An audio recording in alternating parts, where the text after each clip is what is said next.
I just need some time and space to work on myself. I need to figure out who I am, and I need space to do that. You may have heard those words from your avoidant partner or your avoidant ex when they abruptly ended the relationship on you. Or maybe they slow faded out on you. But you got shattered, your heart was crushed, you were discarded. But maybe this person's doing the work like they said. Rest assured, this person is very unlikely to be doing any work at all. What they're very likely to be doing is avoiding, because that is how an avoidant soothes himself. They avoid dealing with the issues. They avoid processing the emotions. They avoid unpacking what went wrong in the relationship. They look for ways to distract themselves so they don't have to face those emotions, so they can continue to avoid. And the reason why they use this space to avoid rather than to actually process the emotions and work on themselves is because avoiding is how they've learned to regulate their nervous system.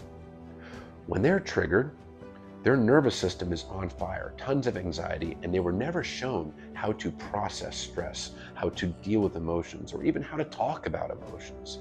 This is the result of consistent childhood emotional neglect.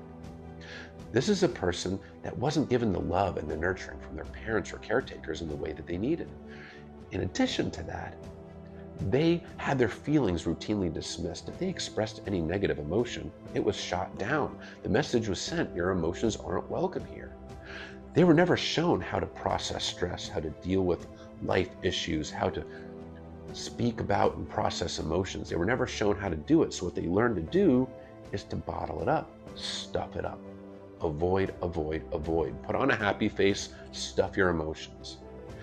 And due to that consistent childhood emotional neglect, it creates a core wound of shame. They personalize it as a child. There must be something wrong with me. I must be unlovable. They carry these wounds to being an adult. And it unfortunately creates these deep insecurities that sabotage relationships. And it also creates a very specific set of fears that get triggered by healthy relationship behaviors. They fear emotional closeness because they learned that if you get too close to somebody, if you get vulnerable with somebody, like their parents or caretakers, you're going to get rejected. You're going to get hurt, disappointed, perhaps even abandoned. And due to that feeling of being unlovable, they put up these walls around their heart and keep their partner on the other side, because if they let down their walls, the fear is that they will be exposed as not being lovable and they'll get rejected and abandoned. That's why emotional closeness doesn't feel safe to them. So, in the relationship is getting closer. Emotional intimacy is building. Their nervous system is on fire with anxiety. Perhaps there was a disagreement or expectations that were put on them in the relationship. They associate this with rejection and abandonment as well because they weren't able to express themselves, and they generally weren't able to live up to expectations of their parents or caretakers as children. It all feels insurmountable to them. And they get overwhelmed with anxiety that they were never shown how to process. So the way to feel safe again is to avoid. Exit the relationship. Immediate stress relief, because now there's no longer pressure on them to be vulnerable, emotionally available. There's no pressure to meet expectations. There's no conflict. And now that they're feeling that stress relief, they can just find ways to distract themselves. And that could be through work. It could be going out on adventures with friends. It could be jumping right back into the dating world to get that external validation. So many behaviors that they use to distract themselves, that's what they're likely to be doing, not actually working on themselves, unpacking emotions, going to therapy, things like that.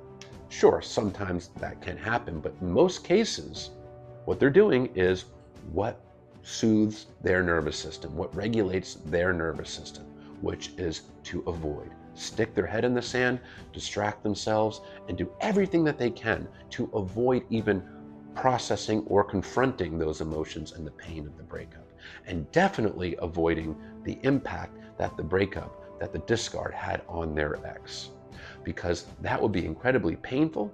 It would confirm their own inner defectiveness.